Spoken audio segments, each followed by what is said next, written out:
Dito na kami sa dulo ng mangrove. Yan. O yan. Ang ganda ng kapaligiran, no? Bakit? Diyan ka lang, huwag ka ng lakad ng lakad. Nakarating na nga tayo dito sa dulo, eh. O. Pagyan na natin narating. Para tayong, bano na maglola. Nangingilig-nilig ang sa tuhod namin. Sa lakas ng hangin, para kaming mahuhulog ba dito sa sa tulay. Bago namin narating itong dulo na ito, itong kubo na to, talagang nakakatawa kami maglola. Bano talaga. Inuhaw ka ba, Vince? Ayan, ang ganda ng ng view. Ito yung dagat, ang laki ng hibas niya. Ang laki ng hibas. So, masarap ng hibasan dito, mga guys. Uy! Huwag ka mahimatay tayo. Uuwi pa tayo sa ating, ayun, may bahay doon, no? May mga parang palaisdaan siya. Ayun. Ayun, mga guys, ating, alam ko.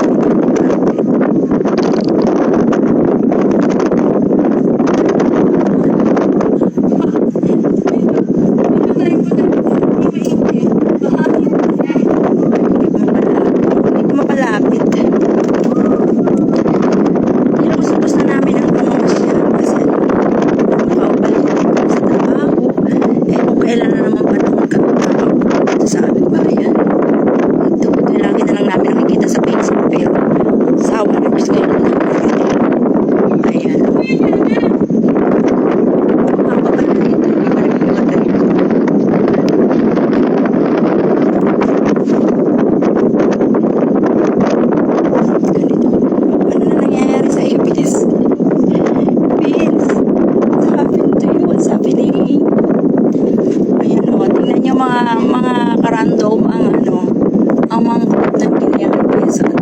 Maya, pag labas na kami ng makikita niyo yung mga mangroves. So, madadaanan namin. Dito ka, sa banda dito. Para hindi ka mainit. Ay, nainit ako talaga dito ka,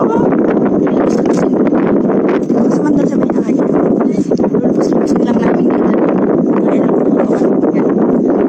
Kahit na kami barat na yung iligan to. Ayan, kasandal lang kami dito. Ay, ito, nakasandal na lang kami dito sa sa pinakaposte. Nakasandal na lang kami dito. Ayun, puko na. Nahihilo na daw siya. O, ayan. Ang lakas ng hangin. Kaya, parang nakakapang, tuhod. Parang pangiling na tuhod. Parang madadala kami ng hangin.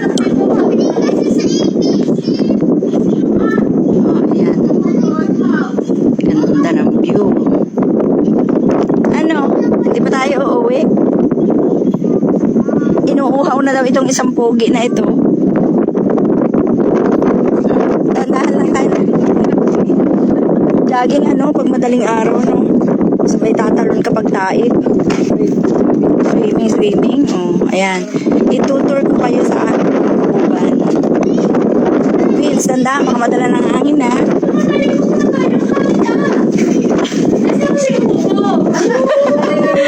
Nahululan din kayo. Kami nga din. Vince, kapit ka kay wawa mo. Ayan po. Itutour kita. Itutour ka namin sa mangrove ng Ginayan Quezon. Nakakatakot lumakad. Doon sulita. Ayan, palabas na kami po. Ang haba din ng tulay. Diyos ko, nangungunti ako. Nahirapan ako lumakad. Ayan. Ayan. Si Miss Solweta, nagpahaba na siya ng buhok, extension. Ayun. Sinama ko siya dito,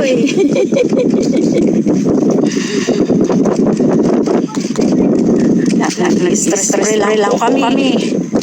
At sa isang bukas kami pabalik na ulit sa trabaho. Trabaho na naman. O yan.